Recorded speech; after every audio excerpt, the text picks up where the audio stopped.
خدا کی زندہ جلالی بابرکت پرفضل نام میں ایک بار پھر آپ کو سلام. تھاٹ آف دا ڈے میں آپ کو پھر ایک بار ویلکم کہتی ہوں، خوش آمدید کہتی ہوں. خداوند آپ سب کے ساتھ ہو. یقیناً آپ سب سلامتی کے ساتھ ہوں گے. خداوند کی مہر، خداوند کی سلامتی آپ پر چھائی رہی ہوگی. آج کے اس خوبصورت دن کے لیے خدا کا شکر کرتے ہیں جو اس نے ہمیں عطا کیا ہے. نئی امید، نیا حوصلہ، نئے جذبے کے ساتھ آج کے دن کا آغاز کرتے ہیں. دا ڈے جو میں آج آپ کے ساتھ شیئر کرنا چاہتی ہوں، ہم میں سے بہت سے لوگ یہ سمجھتے ہیں قربانیوں کا سلسلہ بھی موقوف ہو چکا ہے. خداوند یسوع مسیح کی قربانی کے بعد اب مزید کسی قربانی کی ضرورت نہیں ہے. لیکن آج ایک قربانی سے میں آپ کو واقفیت دلانا چاہتی ہوں. وہ قربانی جو آج بھی خدا ہم سے چاہتا ہے. اور وہ کون سی قربانی ہے؟ آئیے میرے ساتھ دیکھیے رومیو کا خط 12 باب اور اس کی پہلی لکھا ہے، پس اے بھائیو. اور جب بھائیوں کا لفظ استعمال کیا جاتا ہے تو اس کا مطلب یہ نہیں کہ بہنیں کہیں کہ یہ بھائیوں کے لیے ہے، ہمارا اس سے کچھ لینا دینا نہیں ہے. بھائی بہن بچے بوڑھے ہر کوئی اس میں شامل ہے. سو خدا کے پاک کلام میں یہ لکھا ہے، پس اے بھائیو میں خدا کی رحمتیں یاد دلا کر تم سے التماس کرتا ہوں کہ اپنے بدن ایسی قربانی ہونے کے لیے نظر کرو جو زندہ اور پاک اور خدا کو پسندیدہ ہو. یہی تمہاری معقول عبادت ہے. جی ہاں جی، خدا آج بھی ایک قربانی ہم سے چاہتا ہے اور وہ قربانی ہمارے اپنے بدن کی ہے. مرنے کے لیے نہیں. کس کام کے لیے؟ ہمارے بدن کی کون سی ایسی قربانی ہے جو خدا ہم سے چاہتا ہے؟ اور وہ قربانی اپنے بدن کو ہم ٹیم کریں خدا کے ساتھ وقت گزارنے کے لیے. اپنے بدن کو ٹیم کریں کلام پڑھنے کے لیے. اپنے بدن کو اس طرح سے ڈھالیں کہ وہ دعا میں گھٹنوں کے بل جھکے، سجدے میں جھکے، منہ کے بل جھکے، کھڑے ہو کر خدا کے حضور پرستش کرنے کے لیے اپنے بدن کو مخصوص کر سکے. اور یہ وہ قربانی ہے جو آج خدا اور خدا کا پاک روح ہم سے چاہتا ہے. یہی تمہاری معقول عبادت ہے. And let me tell you very clearly کہ خدا کی آگ آج بھی قربانی پر ہی نازل ہوتی ہے. پرانے عہد نامہ کو جب ہم پڑھتے ہیں تو ہمیں پتہ چلتا ہے کہ جب جب خدا کے حضور قربانی گزرانی جاتی تھی تو خدا کی آگ اس قربانی پہ نازل ہوتی. کہ خدا کی آگ آج بھی قربانی پر ہی نازل ہوتی ہے. اور وہ کون سی قربانی ہے؟ یہ وہی قربانی ہے جو ابھی میں نے آپ کے سامنے پڑھی ہے کہ آپ کا اپنا بدن وہ قربانی ہے جو خدا کے حضور آپ نے نظر کرنا ہے. لیکن خون بہا کے نہیں، اپنے آپ کو مار کے نہیں، اپنی خواہشوں کو مار کے، اپنی ان غلط خواہشوں کو مار کے جو خدا کے پاک کلام کے منافی ہیں. اپنی ہر اس احساس کو، اپنے ہر اس جذبے کو اپنے اندر سے مار کے جو خدا کے پاک کلام کے اور اس کے حکموں کے منافی ہے.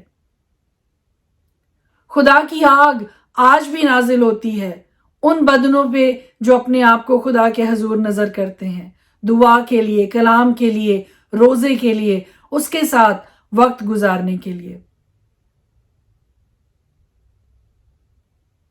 اور خدا اپنے مسح کو، اپنی حضوری کو، اپنے جلال کو کثرت کے ساتھ ان زندگیوں پہ آج بھی انڈیلتا ہے. سیکھ میرے لیے اور سیکھ آپ کے لیے آج کے دن کے لیے یہ ہے کہ آئیے اپنے بدن ایسی قربانی ہونے کے لیے نظر کریں جو زندہ اور پاک اور خدا کو پسندیدہ ہو، کیونکہ یہی ہماری معقول عبادت ہے. May God bless you. خداوند آپ کے ساتھ ہو. خدا کی آگ کو اپنی زندگیوں پہ نازل ہونے کا موقع دیجیے. اپنے آپ کو اویلیبل کیجیے خدا کے کام کے لیے، خدا کے نام کے لیے، خدا کی آسمانی بادشاہی کے لیے، اس کی ایکسٹینشن کے لیے. خدا کی کثرت کی حضوری آپ کی زندگیوں میں کام کرے. آج ہم دیکھیں گے خدا کے پاک کلام میں سے رومیو کا خط، اس کا 12 باب. اور خدا کے زندہ کلام میں یوں مرقوم ہے، پس اے بھائیو میں خدا کی رحمتیں یاد دلا کر تم سے التماس کرتا ہوں کہ اپنے بدن ایسی قربانی ہونے کے لیے نظر کرو جو زندہ اور پاک اور خدا کو پسندیدہ ہو، یہی تمہاری معقول عبادت ہے۔ اور اس جہان کے ہم شکل نہ بنو بلکہ عقل نئی ہو جانے سے اپنی صورت بدلتے جاؤ، تاکہ خدا کی نیک اور پسندیدہ اور کامل مرضی تجربہ سے معلوم کرتے رہو۔ میں اس توفیق کی وجہ سے جو مجھ کو ملی ہے تم میں سے ہر ایک سے کہتا ہوں کہ جیسا سمجھنا چاہیے اس سے زیادہ کوئی اپنے آپ کو نہ سمجھے، بلکہ جیسا خدا نے ہر ایک کو اندازہ کے موافق ایمان تقسیم کیا ہے، اعتدال کے ساتھ اپنے آپ کو ویسا ہی سمجھے۔ کیونکہ جس طرح ہمارے ایک بدن میں بہت سے اعضاء ہوتے ہیں اور تمام اعضاء کا کام یکساں نہیں، اسی طرح ہم بھی جو بہت سے ہیں مسیح میں شامل ہو کر ایک بدن ہیں اور آپس میں ایک دوسرے کے اعضاء۔ اور چونکہ اس توفیق کے موافق جو ہم کو دی گئی ہمیں طرح طرح کی نعمتیں ملی، اس لیے جس کو نبوت ملی ہو وہ ایمان کے اندازہ کے موافق نبوت کرے۔ اگر خدمت ملی ہو تو خدمت میں لگا رہے، اگر کوئی معلم ہو تو تعلیم میں مشغول رہے، اور اگر ناصح ہو تو نصیحت میں۔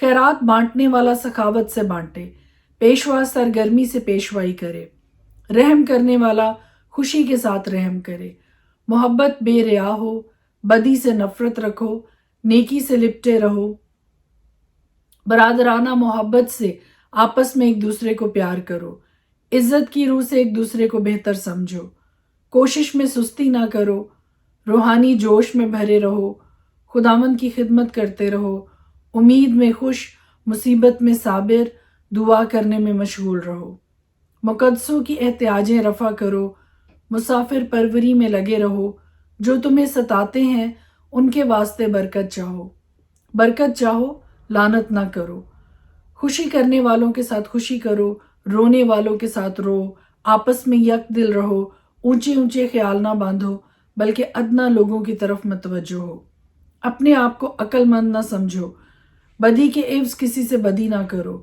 جو باتیں سب لوگوں کے نزدیک اچھی ہیں ان کی تدبیر کرو، جہاں تک ہو سکے تم اپنی طرف سے سب آدمیوں کے ساتھ میل ملاپ رکھو۔ اے عزیزو، اپنا انتقام نہ لو بلکہ غضب کو موقع دو، کیونکہ یہ لکھا ہے کہ خداوند فرماتا ہے انتقام لینا میرا کام ہے، بدلہ میں ہی دوں گا۔ بلکہ اگر تیرا دشمن بھوکا ہو تو اس کو کھانا کھلا، اگر پیاسا ہو تو اسے پانی پلا، کیونکہ ایسا کرنے اس کے سر پر آگ کے انگاروں کا ڈھیر لگائے گا۔ بدی سے مغلوب نہ ہو بلکہ نیکی کے ذریعہ سے بدی پر غالب آؤ۔ پرانی عہد نامہ میں سے اپنی ہدایت اور رہنمائی کے لیے ہم دیکھیں گے خروج کی کتاب اس کا 29 باب، اور ان کو پاک کرنے کی خاطر تاکہ وہ میرے لیے کاہن کی خدمت کو انجام دیں، تو ان کے واسطے یہ کرنا کہ ایک بچڑا اور 2 بے عیب مینڈھے لینا، اور بے خمیری روٹی اور بے خمیر کے کلچے جن کے ساتھ تیل ملا ہو، اور تیل کی چپڑی ہوئی بے خمیری چپاتیاں لینا، یہ سب گیہوں کے میدا کی بنانا، اور ان کو ایک ٹوکری میں رکھ کر اس ٹوکری کو بچڑے اور دونوں مینڈھوں سمیت آگے لے آنا۔ پھر ہارون اور اس کے بیٹوں کو خیمہ اجتماع کے دروازہ پر لا کر ان کو پانی سے نہلانا، اور وہ لباس لے کر ہارون کو کرتا اور افود کا جبہ اور افود اور سینہ بند پہنانا، اور افود کا کاریگری سے بنا ہوا کمر بند اس کے باندھ دینا، اور امامہ کو اس کے سر پر رکھ کر اس امامہ کے اوپر مقدس تاج لگا دینا، اور مسح کرنے کا تیل لے کر اس کے سر پر ڈالنا اور اس کو مسح کرنا۔ پھر اس کے بیٹوں کو آگے لا کر ان کو کرتے پہنانا، اور ہارون اور اس کے بیٹوں کے کمر بند لپیٹ کر ان کے پگڑیاں باندھنا، تاکہ کہانت کے منصب پر ہمیشہ کے لیے ان کا حق رہے، اور ہارون اور اس کے بیٹوں کو مخصوص کرنا۔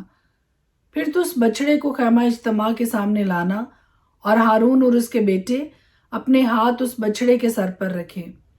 پھر اس بچڑے کو خداوند کے آگے خیمہ اجتماع کے دروازہ پر ذبح کرنا، اور اس بچڑے کے خون میں سے کچھ لے کر اسے اپنی انگلی سے قربان گاہ کے سینگوں پر لگانا، اور باقی سارا خون قربان گاہ کے پایا پر انڈیل دینا۔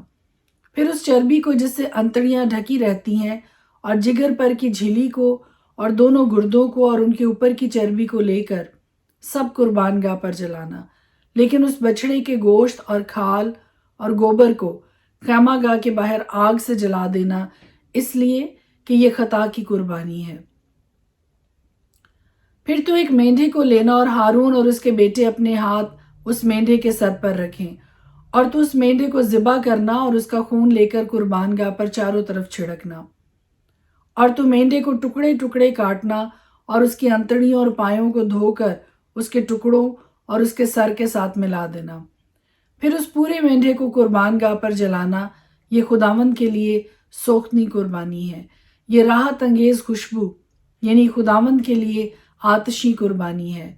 پھر دوسرے مینڈھے کو لینا اور ہارون اور اس کے بیٹے اپنے ہاتھ اس مینڈھے کے سر پر رکھیں، اور تو اس مینڈھے کو ذبح کرنا اور اس کے خون میں سے کچھ لے کر ہارون اور اس کے بیٹوں کے دہنے کان کی لو پر اور دہنے ہاتھ اور دہنے پاؤں کے انگوٹھوں پر لگانا، اور خون کو قربان گاہ پر چاروں طرف چھڑک دینا، اور قربان گاہ پر کے خون اور مسح کرنے کے تیل میں سے کچھ کچھ لے کر ہارون اور اس کے لباس پر اور اس کے ساتھ اس کے بیٹوں اور ان کے لباس پر چھڑکنا۔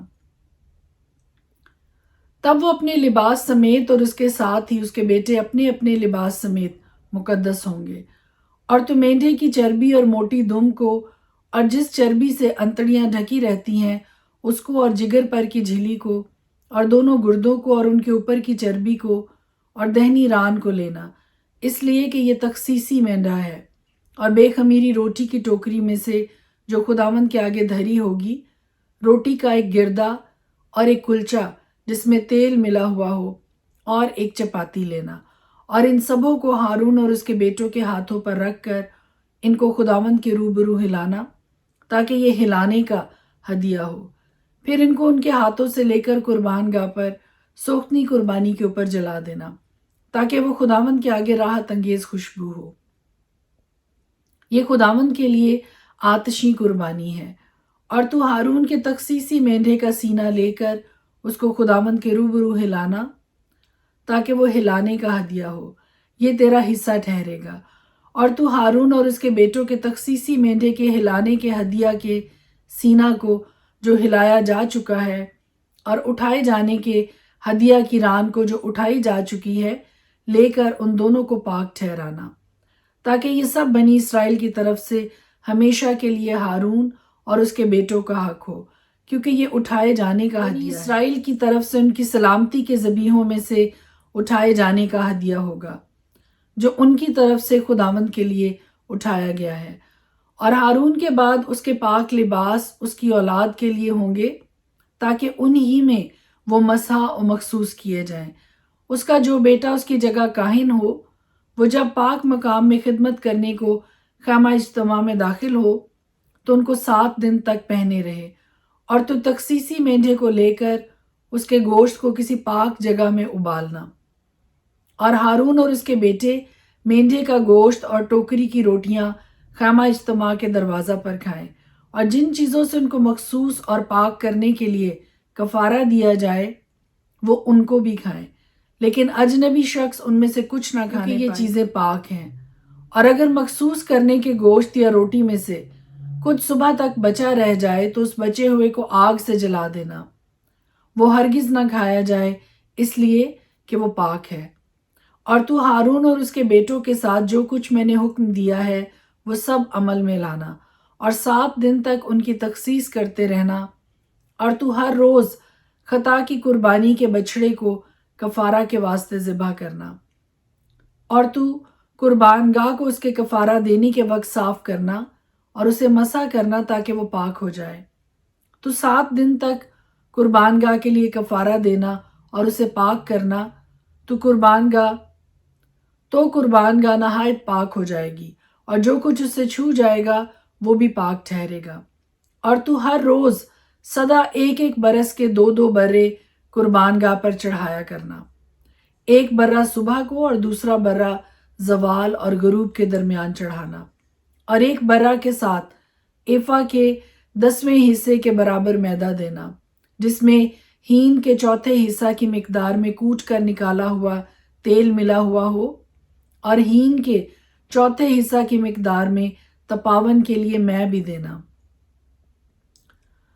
اور تو دوسرے برہ کو زوال اور غروب کے درمیان چڑھانا، اور اس کے ساتھ صبح کی طرح نظر کی قربانی اور ویسا ہی تپاون دینا جس سے وہ خداوند کے لیے راحت انگیز خوشبو اور آتشی قربانی ٹھہرے۔ ایسی ہی سوختنی قربانی تمہاری پشت در پشت خیمہ اجتماع کے دروازہ پر خداوند کے آگے ہمیشہ ہوا کرے۔ وہاں میں تم سے ملوں گا اور تجھ سے باتیں کروں گا، اور وہیں میں بنی اسرائیل سے ملاقات کروں گا، اور وہ مقام میرے جلال سے مقدس ہوگا۔ اور میں خیمہ اجتماع کو اور قربان گاہ کو مقدس کروں گا، اور میں ہارون اور اس کے بیٹوں کو مقدس کروں گا تاکہ وہ میرے لیے کاہن کی خدمت کو بنی اسرائیل کے درمیان سکونت کروں گا اور ان کا خدا ہوں گا۔ تب وہ جان لیں گے کہ میں خداوند ان کا خدا ہوں، جو ان کو ملک مصر سے اس لیے نکال کر لایا کہ میں ان کے درمیان سکونت کروں۔ میں ہی خداوند ان کا خدا۔ کی کتاب 30 باب۔ اور تو بخور جلانے کے لیے کیکر کی لکڑی کی ایک قربان گاہ بنانا، اس کی لمبائی 1 ہاتھ اور چوڑائی 1 ہاتھ ہو، وہ چوک اور اس کی اونچائی 2 ہاتھ ہو، اور اس کے سینگ اسی ٹکڑے سے بنائے جائیں۔ اس کی اوپر کی سطح اور چاروں پہلوؤں کو جو اس کے گردا گرد ہیں اور اس کے سینگوں کو خالص سونے سے منڈنا، اور اس کے لیے گردا گرد ایک زریں تاج بنانا، اور تو اس تاج کے نیچے اس کے دونوں پہلوؤں میں سونے کے 2 کڑے اس کی دونوں طرف بنانا۔ وہ اس کے اٹھانے کی چوبوں کے لیے خانوں کا کام دیں گے، اور چوبے کیکر کی لکڑی کی بنا کر ان کو سونے سے منڈنا، اور تو اس کو اس کے پردہ کے آگے رکھنا جو شہادت کے صندوق کے سامنے ہے۔ وہ سرپوش کے سامنے رہے جو شہادت کے صندوق کے اوپر ہے، جہاں میں تجھ سے ملا کروں گا۔ اسی پر ہارون خوشبودار بخور جلایا کرے، ہر صبح چراغوں کو ٹھیک کرتے وقت بخور جلائے، اور زوال غروب کے درمیان بھی جب ہارون چراغوں کو روشن کرے تب بخور جلائے۔ اور تم اس پر اور طرح کی بخور نہ جلانا، نہ اس پر سوختنی قربانی اور نظر کی قربانی چڑھانا، اور کوئی تپاون بھی اس پر نہ اور ہارون سال میں 1 بار اس کے سینگوں پر کفارہ دے۔ تمہاری پشت در پشت سال میں 1 بار اس قطع کی قربانی کے خون سے جو کفارہ کے لیے ہو، اس کے واسطے کفارہ دیا جائے۔ یہ خداوند کے لیے سب سے زیادہ پاک ہے۔ اور خداوند نے موسیٰ سے کہا، جب تو بنی اسرائیل کا شمار کرے تو جتنوں کا شمار ہوا ہو وہ فی مرد شمار کے وقت اپنی جان کا فدیہ خداوند کے لیے دیں، تاکہ جب تو ان کا شمار کر رہا ہو اس وقت کوئی وبا ان میں پھیلنے نہ پائے۔ ہر ایک جو نکل نکل کر شمار کیے ہوئوں میں ملتا جائے وہ مقدس کی مسکال کے حساب سے 1.5 مسکال دے۔ مسکال 20 جیرہ کی ہوتی ہے، یہ 1.5 مسکال خداوند کے لیے نظر ہے۔ جتنے 20 برس کے یا اس سے زیادہ عمر کے نکل نکل کر شمار کیے ہوئوں میں ملتے جائیں، ان میں سے ہر ایک خداوند کی نظر دے۔ جب تمہاری جانوں کے کفارہ کے لیے خداوند کی نظر دی جائے تو دولت مند 1.5 مسکال سے زیادہ نہ دے، اور نہ غریب اس سے کم دے۔ اور تو بنی اسرائیل سے کفارہ کی نقدی لے کر اسے خیمہ اجتماع کے کام میں لگانا، تاکہ وہ بنی اسرائیل کی طرف سے تمہاری جانوں کے کفارہ کے لیے خداوند کے حضور یادگار ہو۔ پھر خداوند نے موسیٰ سے کہا، تو دھونے کے لیے پیتل کا ایک حوض اور پیتل ہی کی اس کی کرسی بنانا، اور اسے خیمہ اجتماع اور قربان گاہ کے بیچ میں رکھ کر اس میں پانی بھر دینا، اور ہارون اور اس کے بیٹے اپنے ہاتھ پاؤں اس سے دھویا کریں۔ خیمہ اجتماع میں داخل ہوتے وقت پانی سے دھو لیا کریں تاکہ ہلاک نہ ہو، یا جب وہ قربان گاہ کے نزدیک خدمت کے واسطے یعنی خداوند کے لیے سوختنی قربانی چڑھانے کو آئیں تو اپنے اپنے ہاتھ پاؤں دھو لیں تاکہ مر نہ جائیں۔ یہ اس کے اور اس کی اولاد کے لیے نسل در نسل دائمی رسم ہو۔ اور خداوند نے موسیٰ سے کہا کہ تو مقدس کی مسکال کے حساب سے خاص خاص خوشبودار مسالہ لینا، یعنی اپنے آپ نکلا ہوا مر 500 مسکال، اور اس کا آدھا یعنی 250 مسکال دار چینی، اور خوشبودار اگر 250 مسکال، اور تج 500 مسکال، اور زیتون کا تیل 1 ہے، اور تو ان سے مسح کرنے کا پاک تیل بنانا، یعنی ان کو گندھی کی حکمت کے مطابق ملا کر ایک خوشبودار روغن تیار کرنا، یہی مسح کرنے کا پاک تیل ہوگا۔ اسی سے تو خیمہ اجتماع کو اور شہادت کے صندوق کو اور میز کو اس کے ظروف سمیت اور شمعدان کو اس کے ظروف سمیت اور بخور جلانے کی قربان گاہ کو اور سوختنی قربانی چڑھانے کی مذبح کو اس کے سب ظروف سمیت اور حوض کو اور اس کی کرسی کو مسح کرنا اور تو ان کو مقدس کرنا تاکہ وہ نہایت پاک ہو جائے۔ جو کچھ ان سے چھو جائے گا وہ پاک ٹھہرے گا، اور تو ہارون اور اس کے بیٹوں کو مسح کرنا اور ان کو مقدس کرنا تاکہ وہ میرے لیے کاہن کی خدمت کو انجام دیں۔ اور تو بنی اسرائیل سے کہہ دینا کہ یہ تیل میرے لیے تمہاری پشت در پشت مسح کرنے کا پاک تیل ہوگا، یہ کسی آدمی کے جسم پر نہ ڈالا جائے اور نہ تم کوئی اور روغن اس کی ترکیب سے بنانا، اس لیے کہ یہ مقدس ہے اور تمہارے نزدیک مقدس ٹھہرے۔ جو کوئی اس کی طرح کچھ بنائے یا اس میں سے کچھ کسی اجنبی پر لگائے وہ اپنی قوم میں سے کاٹ ڈالا جائے۔ اور خداوند نے موسیٰ سے کہا تو خوشبودار مسالہ مر اور مستگی اور لون اور خوشبودار مسالہ کے ساتھ خالص لبان وزن میں برابر برابر لینا اور نمک ملا کر ان سے گندھی کی حکمت کے مطابق خوشبودار روغن کی طرح صاف اور پاک بخور بنانا، اور اس میں سے کچھ خوب باریک پیس کر خیمہ اجتماع میں شہادت کے صندوق کے سامنے جہاں میں تجھ سے ملا کروں گا رکھنا، یہ تمہارے لیے نہایت پاک ٹھہرے۔ اور جو بخور تو بنائے اس کی ترکیب کے مطابق تم اپنے لیے کچھ نہ بنانا، وہ بخور تیرے نزدیک خداوند کے لیے پاک ہو۔ جو کوئی سونگنے کے لیے بھی اس کی طرح کچھ بنائے وہ اپنی قوم میں سے کاٹ ڈالا جائے۔ خدا کے پاک کلام کے پڑھے اور سنے جانے پر اس کی خاص برکت ٹھہرے۔ آمین۔